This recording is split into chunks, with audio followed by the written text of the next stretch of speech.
Okay. Well, thanks for showing up. And this is part of the serendipity that is part of our project. So the perfect people are in the room because we really want your feedback. Um, about 25 years ago, we created a model based on the tetrahedron that was a behavioral model that looked at earth, air, water, fire as reflections of behavior to help. And we work mainly in corporate facilitation to help organizations and their leadership get their teams together, get along, basically try to reduce communication violence in the workplace, which, in the 90s, there was quite a bit of. So from that point, it was a real interesting journey for 20 some odd years. And we retired about 3 years ago, we retired.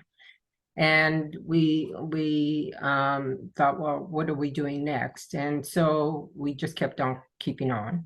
And we created a model called Tetramine, which still uses the tetrahedron as the base shape. And this, because the tetramap and the tetramine were both based on Bucky's work, mainly with regarding synergy and interdependence and precession and ephemeralization. And so when we got into tetramine, we were looking at a plan how to help organizations plan in times of uncertainty and in times of great fear, which is right now. And in about March, we presented tetramine at 52 Ideas, I think earlier this year in our full session. And about March, April this year, we were asked to change the name because it seemed to conflict with the owners of Tetramap. So we changed it. We were devastated for about 1 hour. And then we said, well, how about Emergently?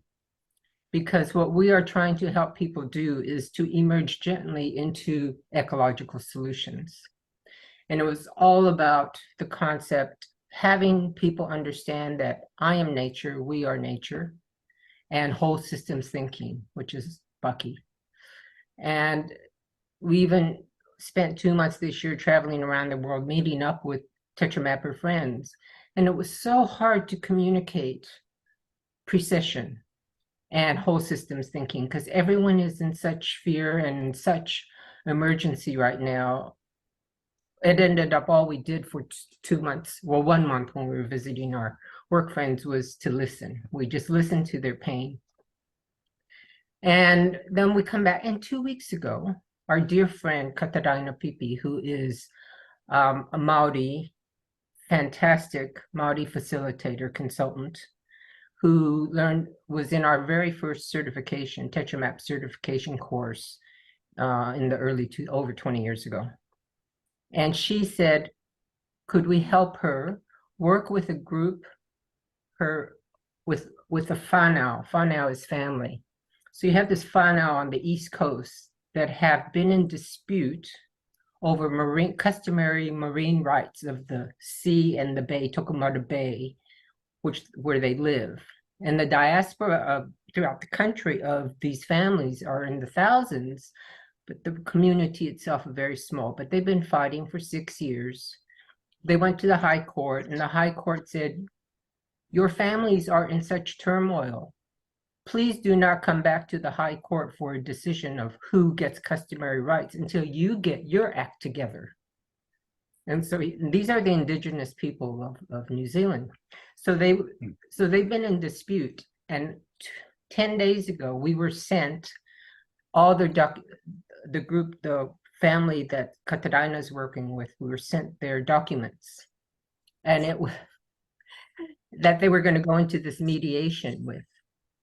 And it was so, what we realized, it was so egocentric. And what Emergently is trying to do is look at helping shift people from egocentric thinking to ecocentric thinking. So we said, well, here's a perfect, and then she says, oh, I've invited you to speak with the group. They're in such turmoil. Would you speak to the group and explain Emergently?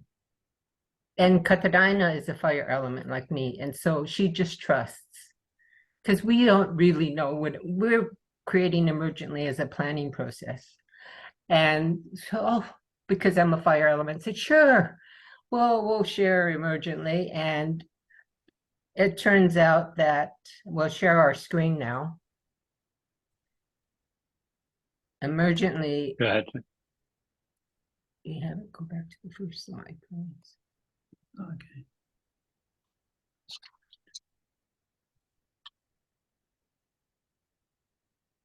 So Katarina, who you'll see a picture of, just sent us the documentation.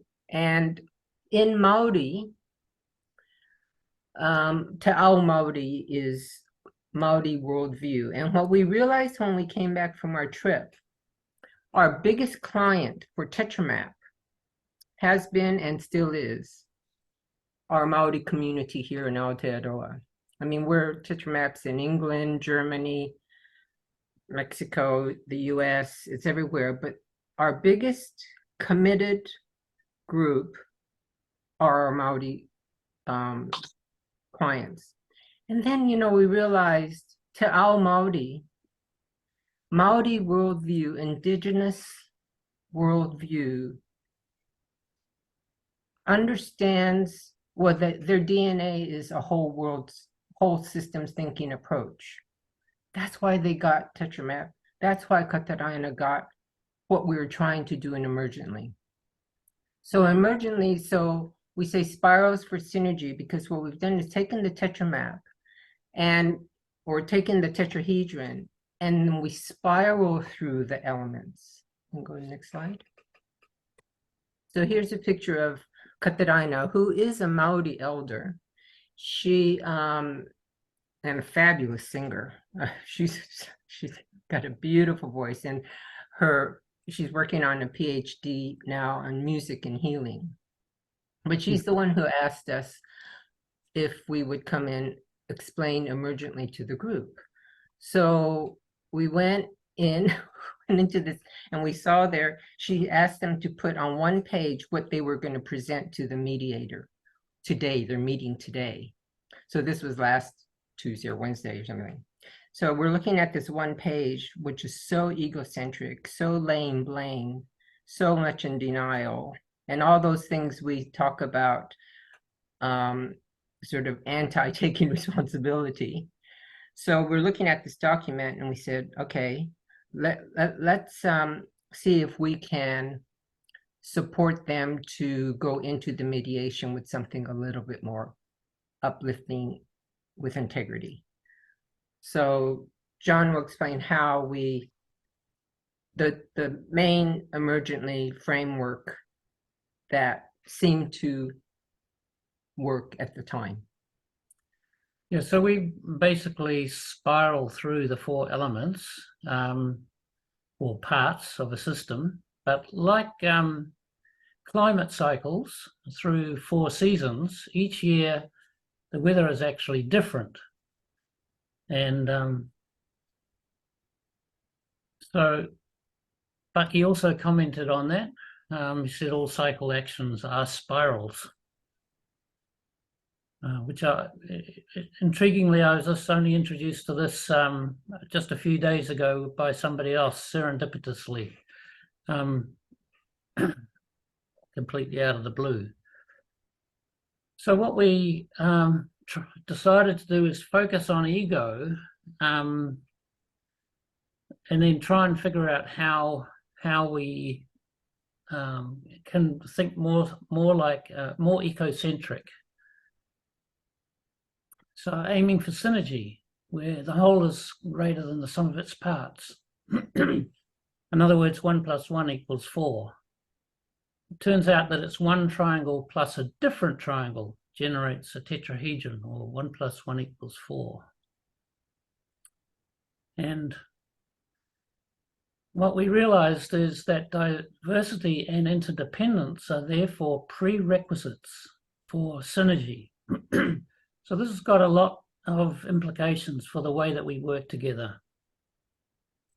Bucky also had a fair bit to say on this, as you can see here, but what interested me were these two bolts down the bottom that look the same, but actually the threads are operating in different directions, left hand and right hand, and it illustrates how there's so much diversity out there, left hand and right hand diversity, that we don't even notice in nature.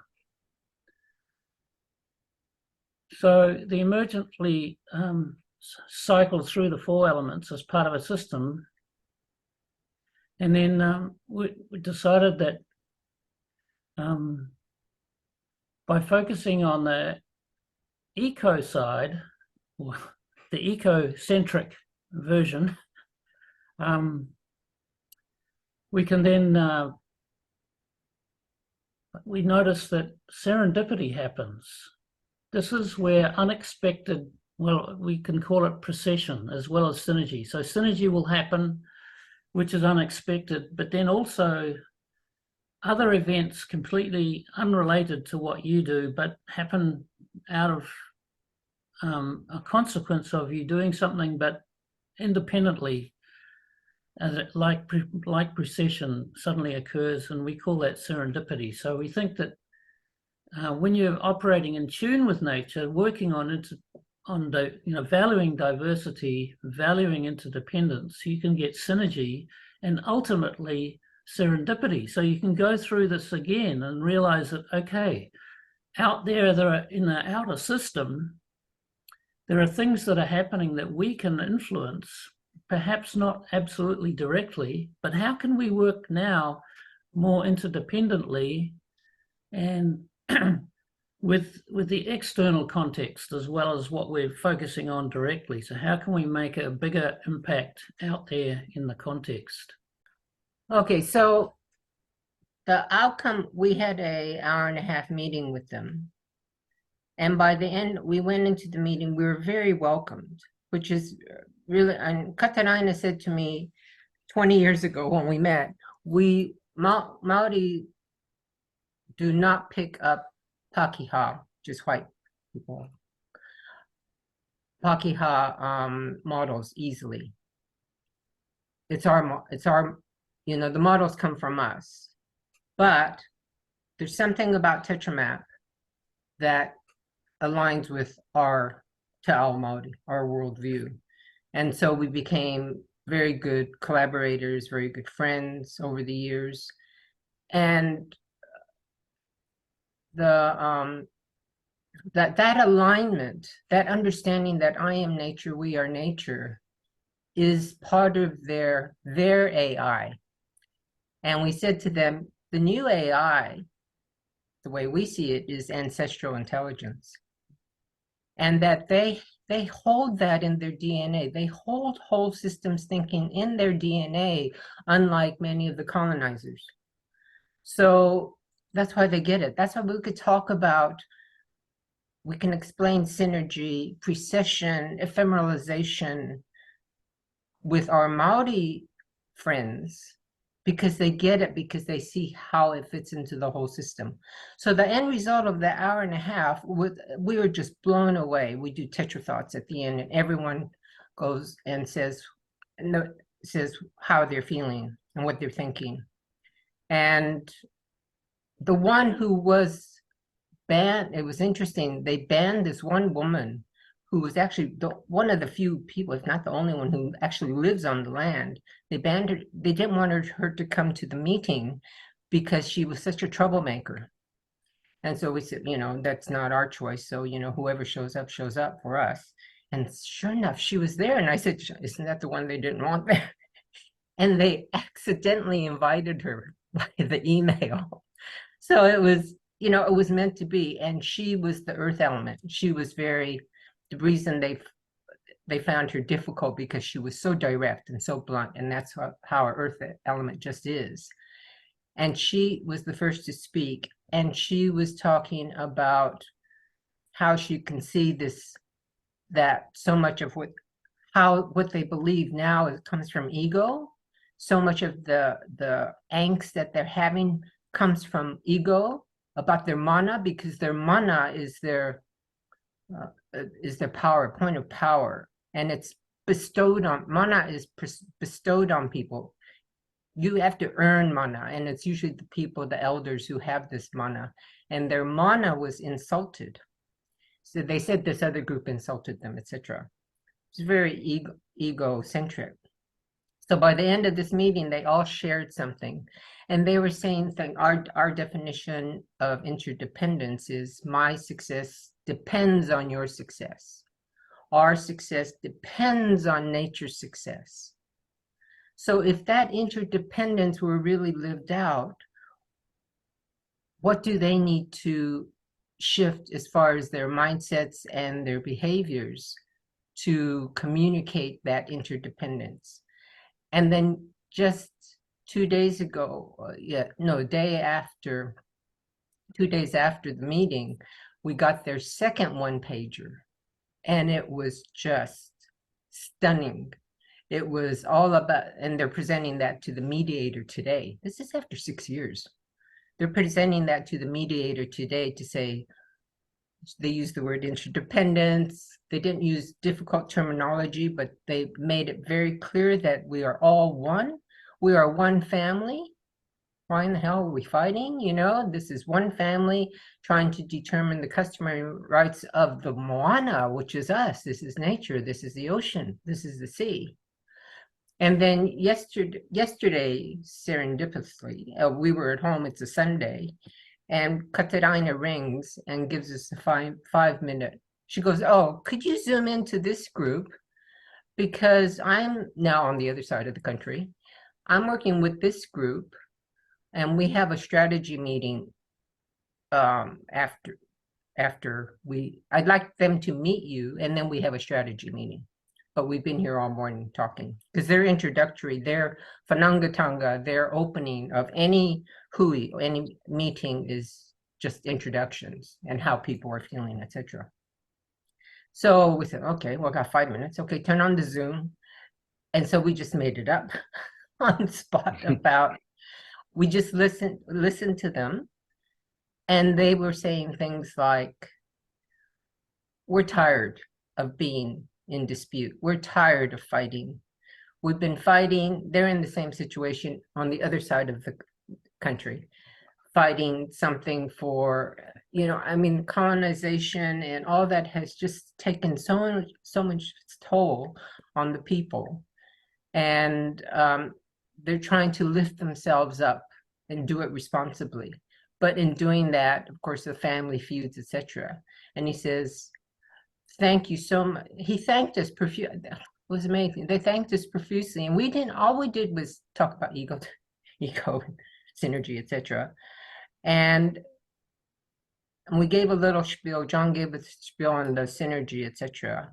And how that in all our travels we've been doing and all our meetups with people like yourselves and all the regenerative meetups that we're doing now go back to ancestral, indigenous wisdom, ancestral intelligence.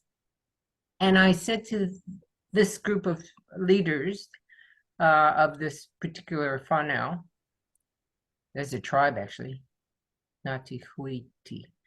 I said, the world's watching because ancestral knowledge and intelligence and indigenous wisdom is where people are searching for answers now. They finally realize that the people of the land know the land. The people of the land are the land. They come of the land. And so the world's watching our indigenous populations. That's you. So you've got to get your house in order. And they really appreciated that. They really appreciated that. And they understood that how important indigenous wisdom is. But if they're looking at family feuds getting in the way of setting customary rights of the sea, then what's wrong with this picture? And so now, last week, Emergently was about how can we help people plan? Now, Emergently, because we're learning as we go, now Emergently is about helping people go from egocentric to ecocentric and have the courage to work interdependently peacefully. And he said the word peacefully a couple of times. We want to do it with more peace.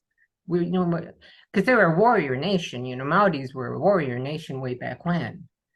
But and their strength as warriors really came up when they were colonized by the British and everybody else. But they have this mana, they have this core integrity that I think that all of us could help indigenous cultures to. They are standing tall now, but not be so fearful of standing tall and doing it. They're doing it now, which is exciting. So we feel very privileged that we could be a part of that here in New Zealand. Sorry, we went way over 5 minutes. It was, it was fantastic. So, I mean, I have, and well, see if anybody else, I don't see anybody else has put an exclamation point in the chat. So this is the only lightning talk. I did not prepare one myself. Maybe I could do one off the cuff in a little bit, but perhaps we can explore Jon and Yoshimi's model in greater detail, because I actually think that this is something that's very interesting on a number of levels. I think that there's one area that I think it's interesting in is that I see some parallels to when you were working with Tetra Map, and the sense that how you were getting CEOs to actually look outside of themselves and executives to look outside themselves, to work as a cohesive unit within a company. So in a way now, you're just taking it a step further, and you're going from egocentric, as you mentioned, to ecocentric. And this is where you're kind of going from the individual to more of the collective. And that's the connection that I see that you're making. And this is actually very interesting, because this is something that I was planning to give a talk to another group in Australia, and about the idea of Stoic cosmopolitanism, about how we all are interconnected with one another. So it's not just about the self. It starts with the self, but it also expands to nature itself, to the whole planet. So what I would ask maybe is, what is the difference between when you were taking the CEO and asking them to essentially understand the perspective of their management teams and their employees, and getting the employees to understand the perspective of management, and what you're doing now? Is there some overlap between those two? Yeah, and I think now it's and we're talking about we're talking about people's corporate lives and survival in that sense. But here, when we're working with these people in their maraes, in their meeting houses, on their land, there's just and since we've been working in corporate, the climate change is just, I mean, the first group we worked with on the East Coast, their land next to the bay, Tokomata Bay, has been devastated by rain and floods in the last 2 months. There's parts that have lost everything. So we try to impress in our corporate groups the sense of urgency. We try to always sneak in climate change and nature, because that's what was coming up. And most of them didn't want to hear it, because they were all in survival in the capitalistic sense of survival. Mm-hmm. These people are in survival sense, you know. Oh, you were going to say something. Mm-hmm. Oh, so it's what we've been struggling with for 20 years is engagement. We got engagement with every group we met with.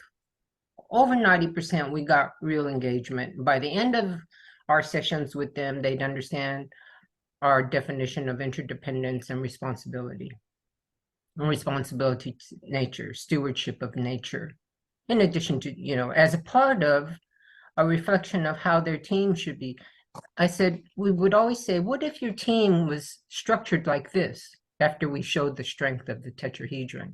What difference would it make to you personally and your organization if your team was as structurally sound as a tetrahedron? And they would all know, yeah, we're not like that right now. So it's engaging them. But as soon as they go back to the office, and this is where corporates, they're always looking for the silver bullet. And if you can't do it in one session, maybe two they'll give you. They don't say, and I would say to every CEO, every group, every general manager, every supervisor, what we learned today must be consistently reinforced. And the teams that made it consistently reinforced. But right now, people don't have time to consistently reinforce. They're always grabbing for the next silver bullet because we're drowning, we're burning up. So it's about, and I'm interested to know about the other people in the room, how they engage people into the conversations to share their messages of whatever their messages are about their Bucky-inspired projects and approaches. Because we're always looking for how we engage. Yeah, please type exclamation point in the chat if you have any comments or questions for Jon or Yoshimi. And I can give I'll wait a little bit, but then I will give I was going to wait maybe even to the end if I was going to do a lightning talk at all, but I would just really kind of comment. One of the things that I really appreciated initially about the spiral and actually your approach overall in looking at diversity, which is diverse perspectives. And that's something that CJ talked about on a number of levels, having multiple perspectives and actually incorporating those perspectives. But one of the important things, and this is also true within Bucky, I think, is that seeing the system within the system. And that's kind of what, I see that you're actually trying to communicate here. You're taking the ego and allowing and trying to get them to see the system within the system and how everything is connected, including to nature itself. And so with that is one of the things that I liked about TetraMap as well is the idea of potential. So how are you actually, the potential in an organization is somewhat obvious, to me, but the potential, explaining that to in an indigenous culture and situation like you're dealing with right now, how do you do that? I mean, essentially, how do you actually talk about the potential that how both indigenous people and foreigners actually are interconnected, and what possibilities exist within those connections? Okay, so here's the interesting thing about the spiral is that you notice that I started off with the idea of aiming for synergy. So I sort of skipped around the cycle. And we started off with ego, or eco-ego. And the reason I added eco-ego is really it's a two-phase, a double spiral. So first, the spiral, you start off with ego. This is in terms of understanding. In reality, you do the spirals in reverse if you're planning. So the first one, you start off with ego. You have to start off with how you're all working together better and interdependently to produce synergy. You hope that you can produce more than the sum of the parts. And then when you realize that that is possible and that there are, not only are you creating synergy, that's as a direct result of what you do, there's all these other processional effects that happen, just like the bee going for honey. And so just at right angles is pollinating all these plants, and that happens to be a really really valuable process. So you might not notice the precessional effects of what you've done until you've done it. So then the next phase is, okay, now we've got to take responsibility for precession. So that means taking responsibility both for the good, the positive precessional effects that we call serendipity, and then also the negative ones, which we call unintended consequences, in inverted commas, because we didn't intend them, but they're sure as hell we are responsible for them, or can be responsible for them, because if we hadn't done this, that wouldn't have happened.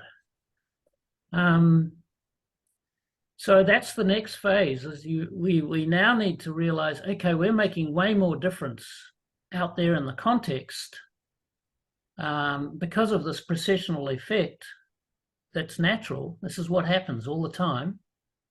And we have to take responsibility for that. So that's in the context outside of what we're looking at. If we're talking about strategy for our company, sure, we've got our internal ideas around what we need, but really the potential, the precessional outcomes have way more impact long term than what you're doing internally. But you won't have any impact unless you do these internal things.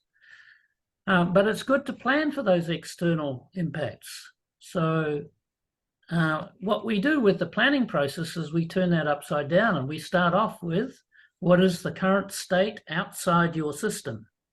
Whatever it is, if you're talking about an organization, what is the current state of your industry?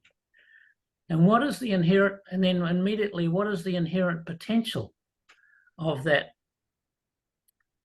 industry? And, the basic political climate and everything.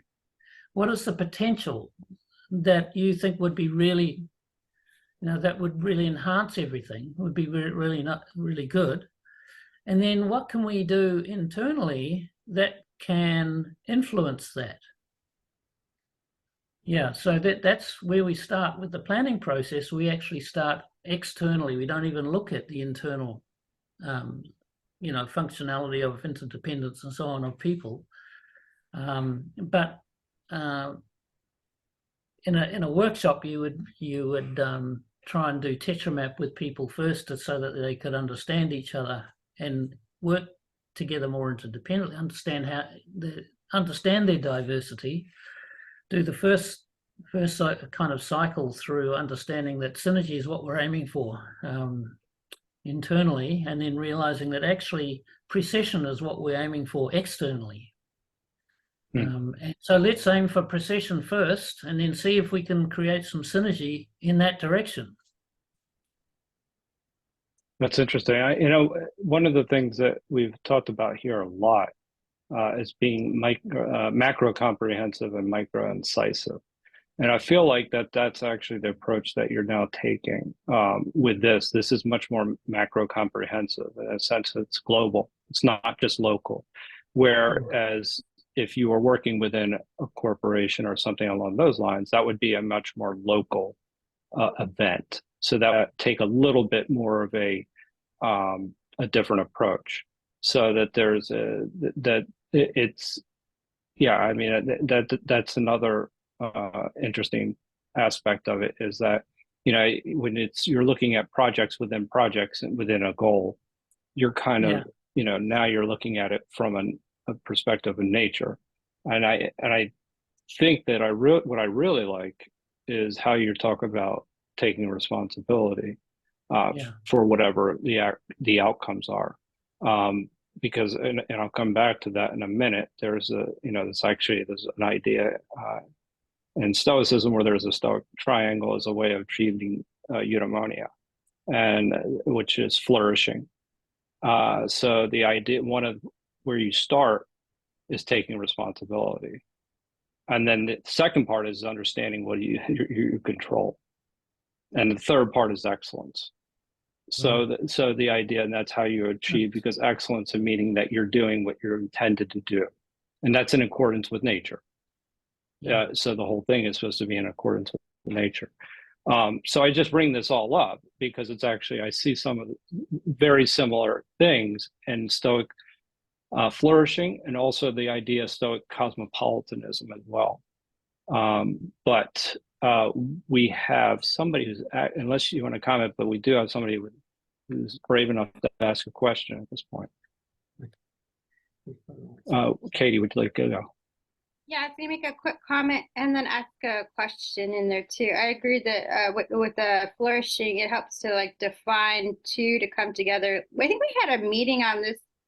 I'm pretty sure it was a Bucky meeting about mission statements and stuff like that way back when, about like defining what you're trying to achieve, like starting with like what are we after? Like if you want to, do you want to improve flourishing? Is it for everybody? I mean, who do you want to do it for? What are we about? And then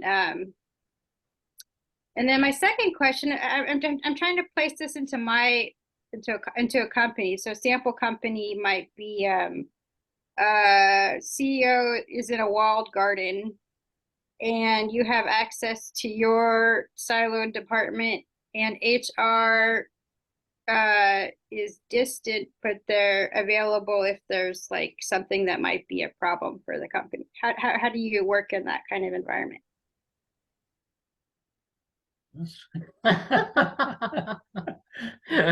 Yeah, that whole silo thing, every company and government organization we worked in, every group we met, we thought they were the center of the universe. And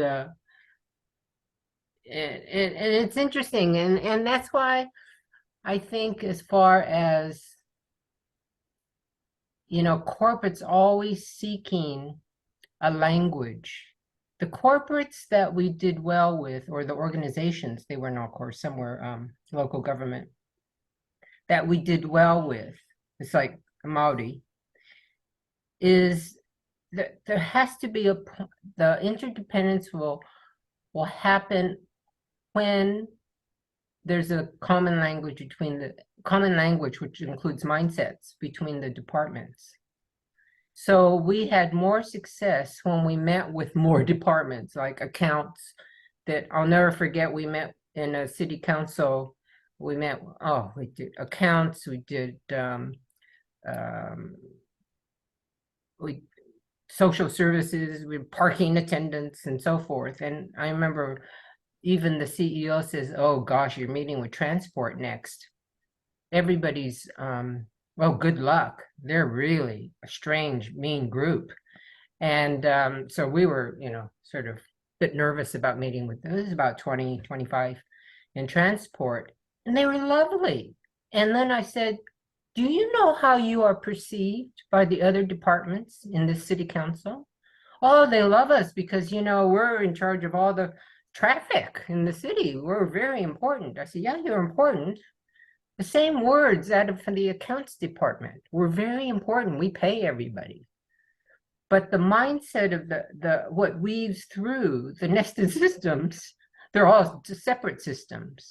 And until we can help people understand this concept of whole systems thinking and start to create a story that includes everybody. Every department, every silo has its own story on why they're the most important.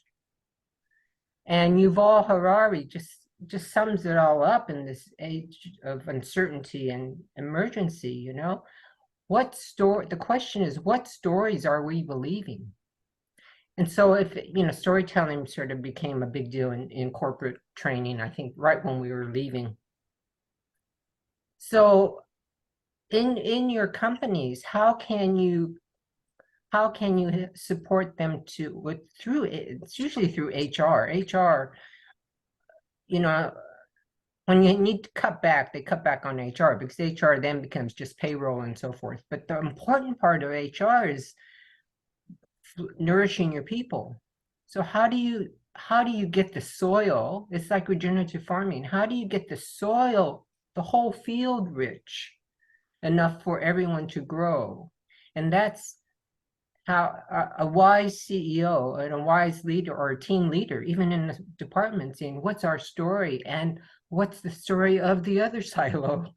And how do our stories mesh? Because in there is that sense of purpose and mission of the company. And when they see that they're all going for the same mission, they're all on the same mission, the purpose of the company, then they could start sharing there's a bigger story of the company, and they feel proud of. There has to be a sense of pride and trust in the mission of the company. I think it's partly around the idea of valuing diversity. So the fact that the marketing department is very different from the accounting department, that's diversity. That's really valuable. The key is, how can we work together? How can we work interdependently, where each depends on the other and can create something that's way better. So that's the challenge, is to value that diversity. And they're different to us, and I hate them for this, that, and the other reason. Get over it. When are those things that you hate really, really valuable? And sure enough, there'll be situations where you realize the thing that I hate becomes absolutely vital in this situation, and I should value them more, even though I find it difficult. I should value that more for that situation. And in fact, if I don't react so badly, maybe we could work together better. It would be easier. So it always comes back to that valuing diversity, valuing the differences, and then finding ways to leverage those differences. So how can you work together to get that tetrahedron shape, which is, 1 + 1 = 4. Who wouldn't want 4 instead of 1 + 1 = 2? So understanding that in any group you're talking with, there are the 4 elements of people. So some people will love the concept as 1 + 1 = 4, and John's explanation of that you had to have diversity in order for the triangles to be the tetrahedron to be created. They'd love that. Other people find that incredibly boring. What's going to excite them? What's going to excite the water element is how are we going to strengthen? How are we going to unify?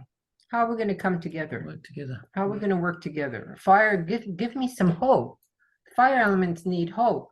They love the word synergy. They don't care so much about how tetrahedron, but they love the concept of 1 + 1 = 4. And if we can create that, and then earth and air are the ones who are saying, well, how much is this going to cost? Well, what's it going to cost all of us if we don't do this? I mean, that's where we are now, environmentally. And so our alignment with nature 25 years ago was, I was with Greenpeace 30 years ago. So I knew that nature was changing very rapidly, and we kept putting up the flags, this is going to happen in 20, 30 years. Well, now it's 20, 30 years, and the shit's hit the fan. And then people are going, oh, yeah, isn't it terrible? Climate change is terrible. Oh, man, it's really hot here. Whose fault is it? Duh.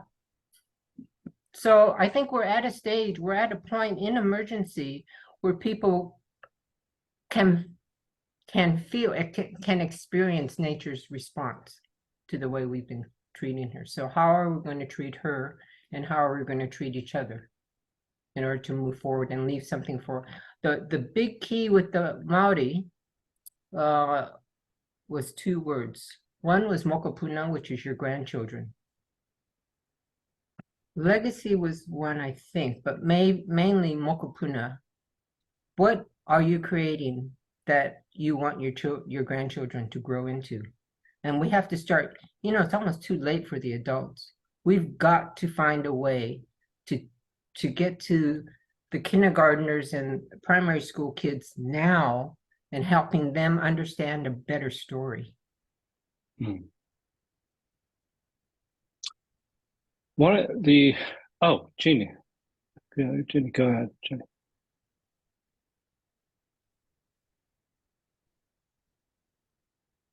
Jenny, are you there? Yeah. I just Yeah. muted myself, and I was trying to respond to what Yoshimi said. And it's just so, what she's saying is just so important, and so yeah, it's just so important what you're saying, and I absolutely agree with you, Yoshimi. I mean, one of the things that you said about, I mean, with regard to climate change, you know, we kept saying, oh, in the future, in the future, in the future, and all of a sudden, not in the future, right now. It's happening right now, you know, and thinking about the future of the children, our children and grandchildren and grand. Anyway, yeah, we need to do something right now. I mean, I try to do my share in very small, tiny ways. The way I mean, I'll tell people I'm not buying any clothes for the rest of my life, for one. I mean, my sister gave me a gift card a couple of years ago for my birthday, and I just said, take it back. I'm not buying any clothes for the rest of my life. And when people, you know, were say they're buying this or do you need that, and I said, nope, I'm not buying anything except food, because I don't want to add one more thing to the landfill in this planet. But we all, if we can all of us individually make small changes to our life so that we could make a big difference, it would be good. It would be good. Yeah. And it is wonderful listening to you, because I have not attended that many Bucky meetings as you all have, and so I am enjoying listening to you all. Joe, thank you again for having this meeting. Oh no, Please thank Jon and Yoshimi for making it happen. I mean, I have so many questions about the approach too, because just I'm thinking about it and how the relationships work with essentially the way it worked with Tetrame and Tetramap, how the edges were essentially the relationships and Yes. the sides were the parts. So Yes. then how in this model, how does that work essentially where you're working with indigenous people? Because that's a little bit more of a challenge. I would seem to think there's a whole lot more connections that need to be made. Yeah, I mean, we haven't had time to go that far into it so far, but really, it's the way that we deal with it is we say, well, you know, if there's a relationship between this element and this element, for example, trying to think of a good example. We then think, well, when do those two elements operate together and work interdependently, or require each other? How do they happen together in real life? And when you start thinking about, it's not a natural, intuitive process, but when you start thinking about it, you realize, oh well, you know, all of these things are interdependent. All of the elements are interdependent. When does fire and water work together, and how can we help that that relationship? So at a conceptual level, it's pretty simple. In reality, it's kind of a mind stretch, so it helps you to think in a different way, and it's a non-linear way, non-linear thinking, as opposed to, and I sort of go back to the original idea of planning and thinking that we know what we want, or defining what we want. When I say we, to me that's egocentric, and we're still stuck with the idea of what the system wants. We have to try and plan what the system wants, but that's still our view of what the system wants. So what the Emergently process does, which is quite an elaborate process that really takes 2 days. You need a day sort of incubating some of the ideas really to make it work. But what that tries to do is it tries to say, well, okay, what you've got your four, if you're looking at an organization, for example, the strategy for an organization, what are the four functions of that organization? Those are the faces of the tetrahedron. So when do those faces, the six of them, in combination of two functions at once happen? What are those relationships? What are examples of those relationships where both functions are happening at the same time? And typically that's not that hard to figure out. You just don't normally think of it that way. Right. So you come up with these six different relationships, and then what you need to do then is figure out actions to improve those relationships.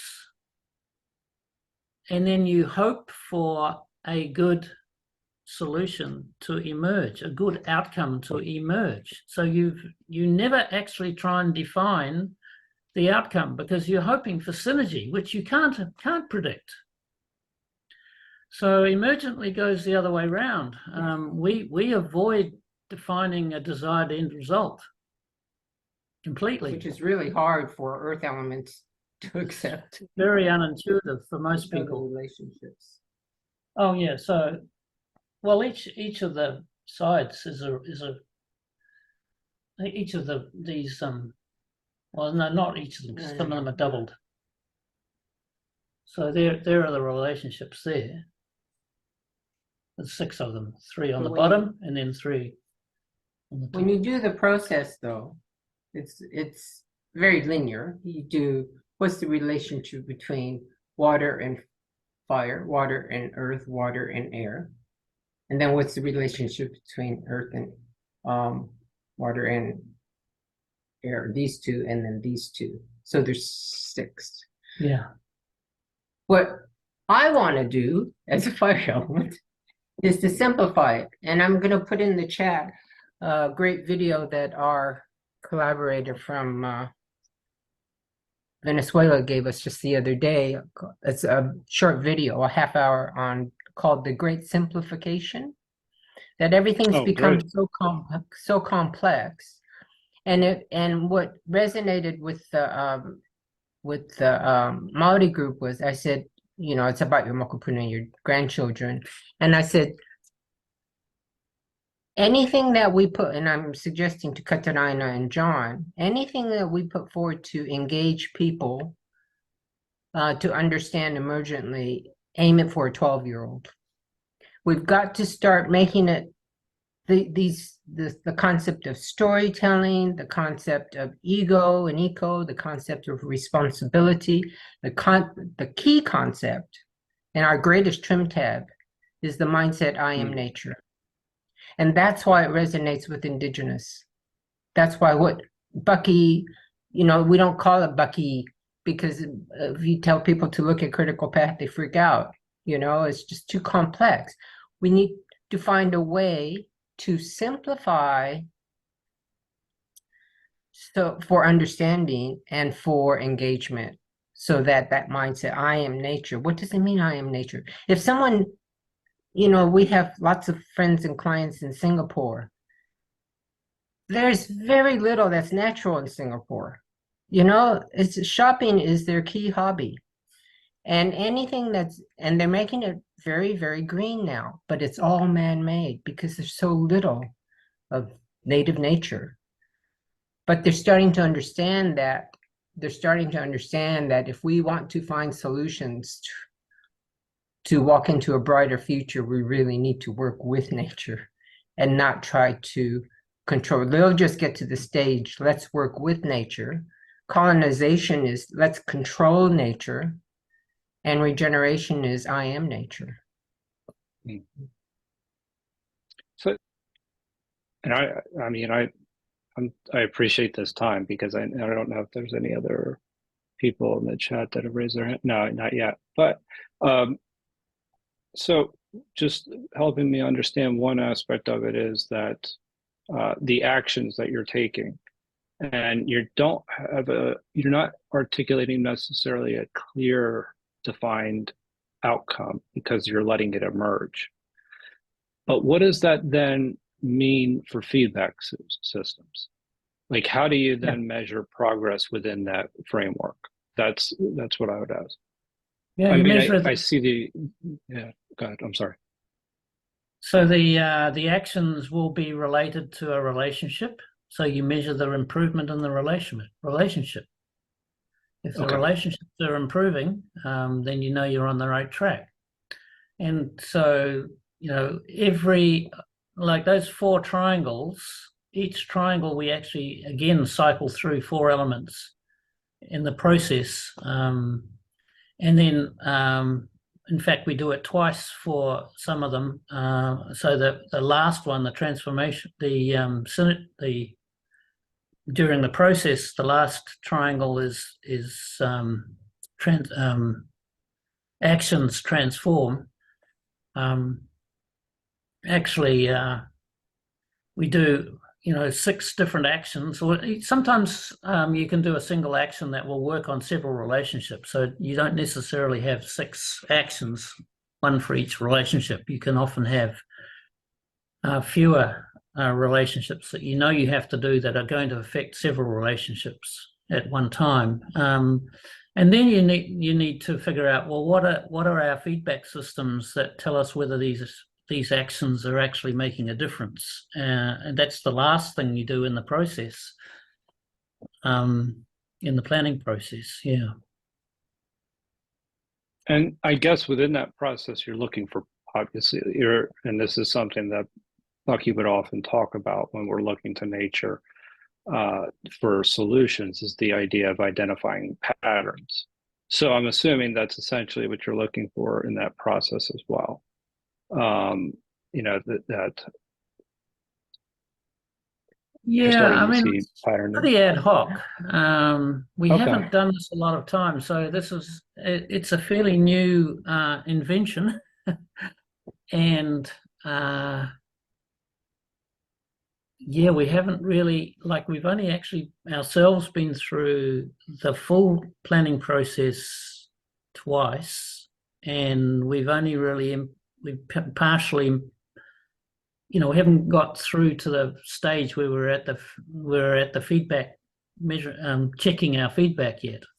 So we haven't really had enough time with this model to evaluate, to streamline the actual logistics of the last part of the planning process, which is the actions and the feedback. I think the thing that for me, I'd like to see emergently and all that we're talking about today, just catalyzed and leveraged and scaled through actions like Jenny just mentioned, not buying any more clothes. If you just think, Jenny, if your children, grandchildren, friends, and family understood why you make that statement and why you're doing that, and if you change one person into understanding and picking up that new habit, that's making a difference. But everybody has to do it. Right now, everyone is not engaged. And because it starts with one small step, and modeling, and that's why I said to the Maori, I said, people are watching you. Do you want them to see you bicker like a family, mom and the teenagers? Because that's what it looks like. And they're very humble people. And they went, no. And yes, we get it. We're going to have to change. If people are looking at us because of AI, ancestral intelligence, and indigenous wisdom, which is the big, big buzzword now, then let's do it holistically. We're not just looking at your indigenous wisdom, we're also looking at how you're behaving and treating each other. Oh, may I just say something? It's a little funny. So anyway, this was like 2 years ago. I told my sister that to take back the gift card because I'm not buying any more clothes. And then a month later, I believe, Jane Fonda comes out And she says, I am not buying any clothes for the rest of my life. And I said, oh my God, Jane Fonda took my thunder. How did she, how did she, it was it was so funny when that happened. Do you remember Jane Fonda making that statement a while back that she's not buying any more clothes for the rest of her life? But I can imagine it. Yeah. Yeah. But I'm making that kind of statements all the time around my family, and sometimes they roll their eyes, and other times they do seem A to lot of listen. rolling. Yeah, even one of the things that I do is that my sister has two granddaughters, 3 and 5, and she's constantly buying them things, and I have not bought things for them, even though they're not my direct grandchildren. But what I did recently, for example, is I've had collected all these Christmas ornaments for years and years and years, but I stopped buying Christmas trees and don't decorate them, whatever. So I wanted to give them to her grandchildren, and she said, but we already have so many. And I said, but I never give them anything, so I just want to give them this so they can just have fun hanging them, even if it's for one Christmas, So I'm trying to recycle as opposed to buying new things to give to even little children. So that's my little contributions that I try to make to the environment. Yeah. Good. Thanks, Katie. Katie has a question or comment. Kind of comment. I remember Taoism, we talked about Taoism. It was kind of like there was like clean your house, clean your lawn. Well, I guess in that order too, like first your internal and then your lawn, and then your neighbor will see you cleaning your lawn and they'll clean their lawn, but sort of thinking holistically, kind of like Jenny's example of doing something like imitation. Yeah. Well, we actually did one of our other projects, which we did do the full Emergently process on, is what we call Gift for Nature, and it's where we recently did a trip around the world to see family and friends, and we've had a policy of matching dollar for dollar our airfare with a donation to nature.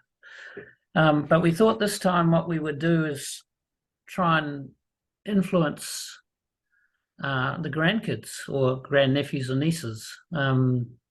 So we gave them each a gift of $1,000, and but they had to choose a charity to give it to that was to do with nature, and that was hugely successful.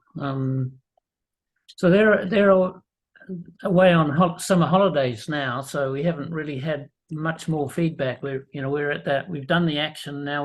We need to get some feedback on how successful that was. But in the implementation phase, it was just wonderful, and that was the idea behind that, was to leverage, try and get more processional effects from us donating to nature by getting other people to do it. Especially kids, and hoping that their parents will decide to do something similar when they go on airplanes.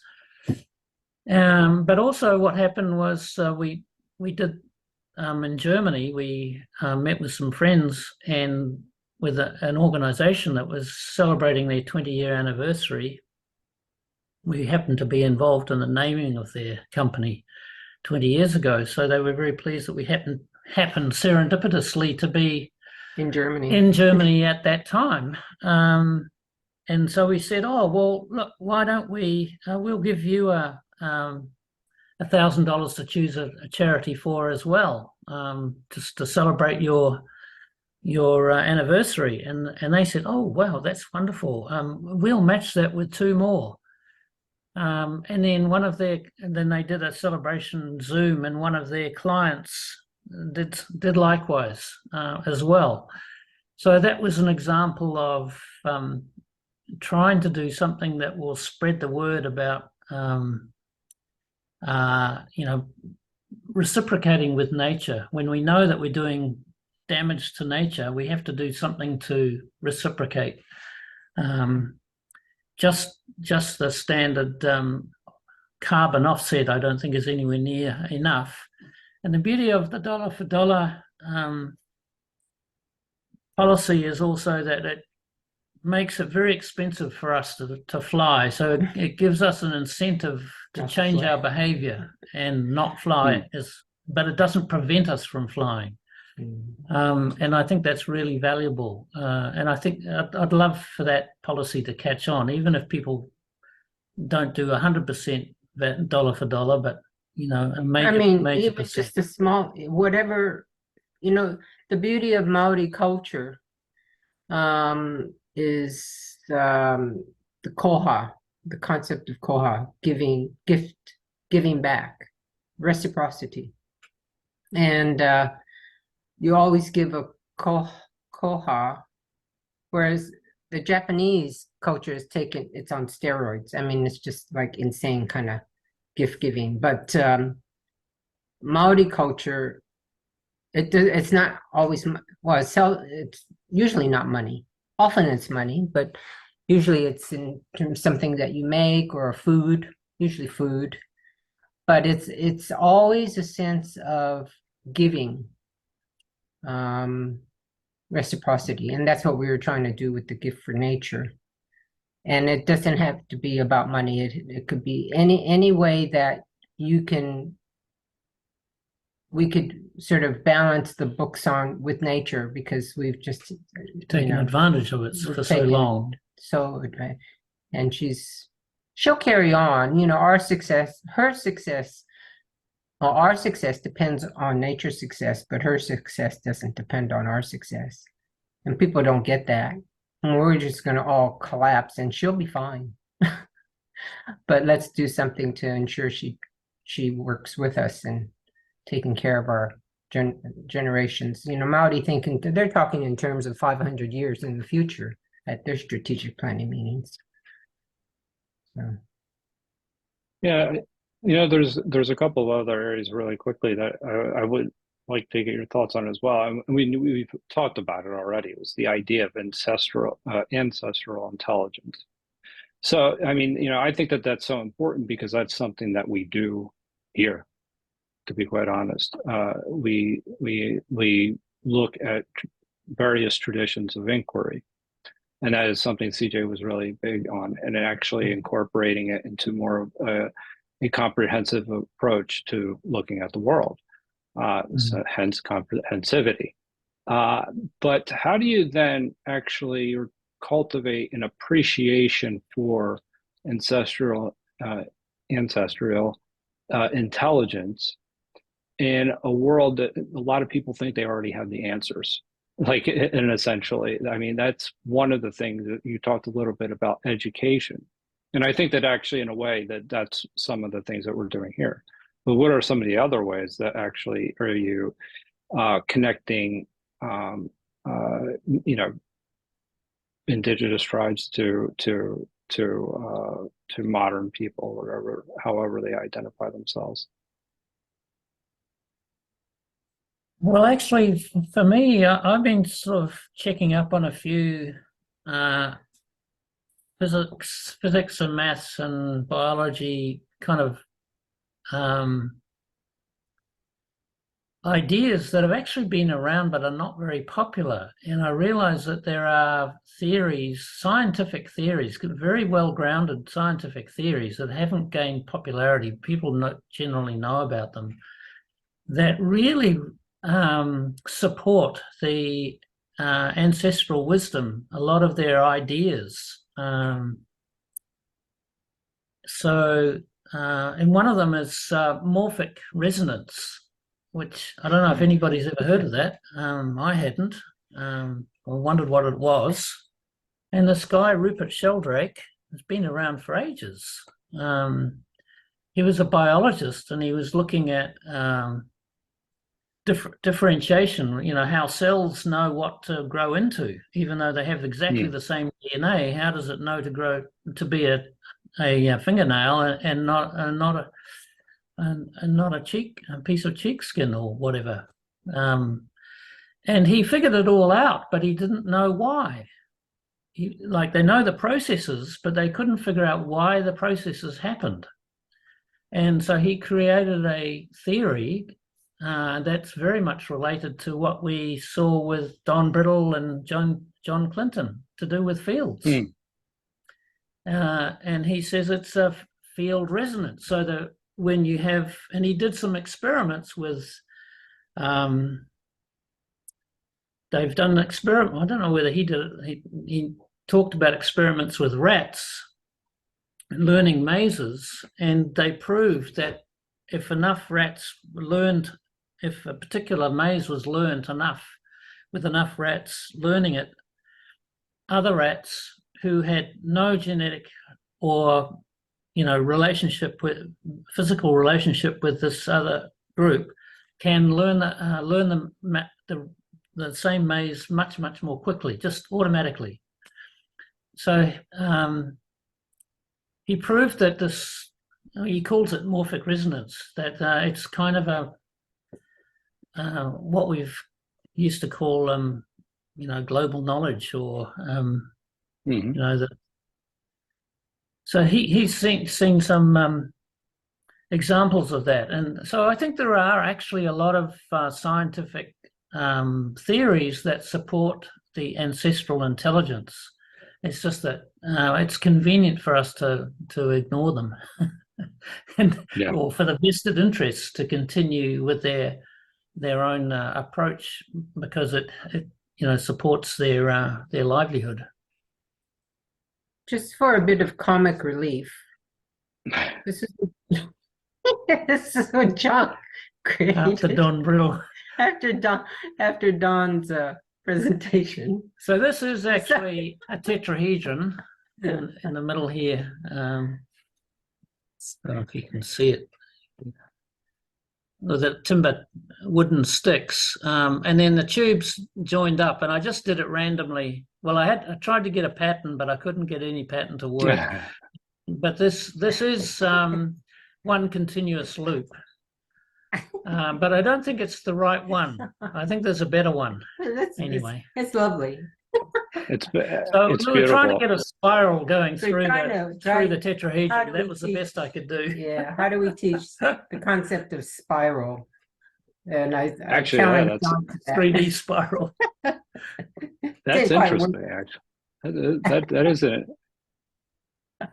I'll tell you this: if you posted it on the internet, I would buy it. So I mean, I don't know if that's a sign of success at all, but anyway.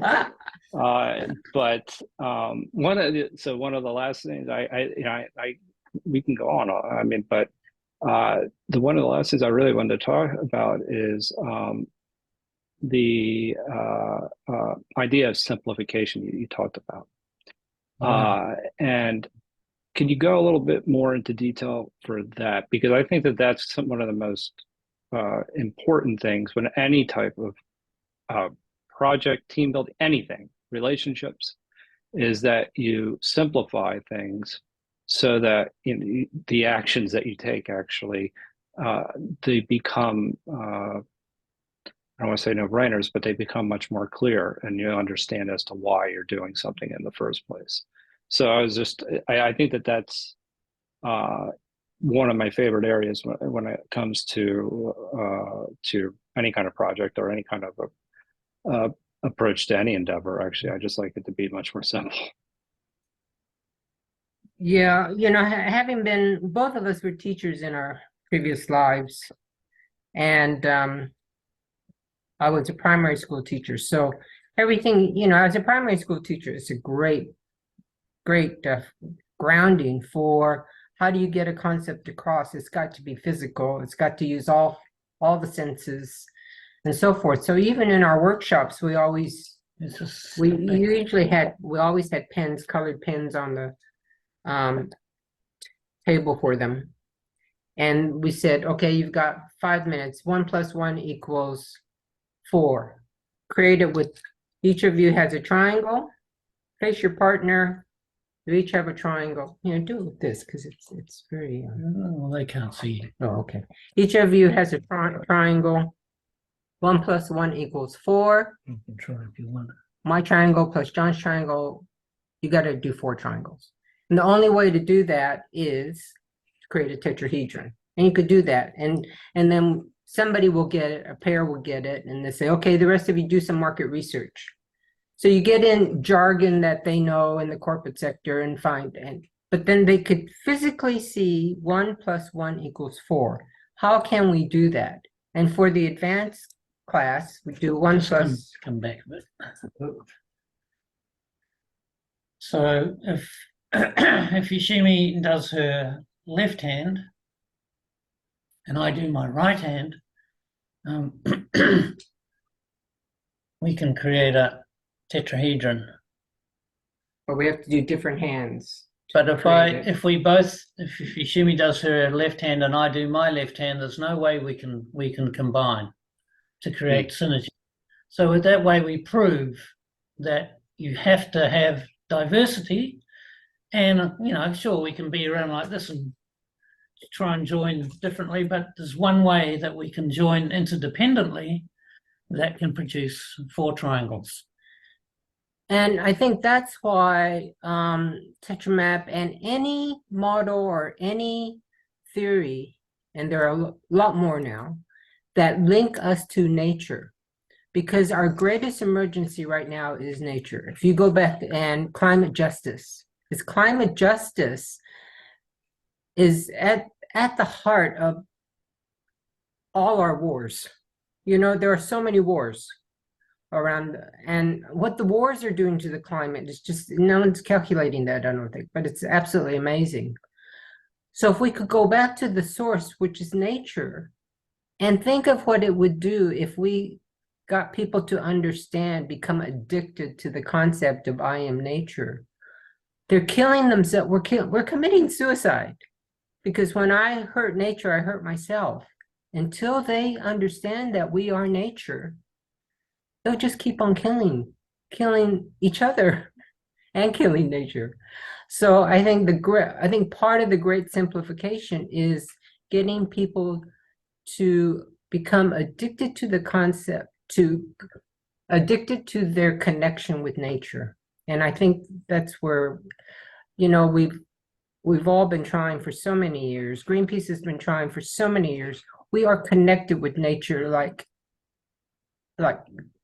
we are one with nature. Yeah. So another simplification is just using the same terminology: earth, air, water, fire.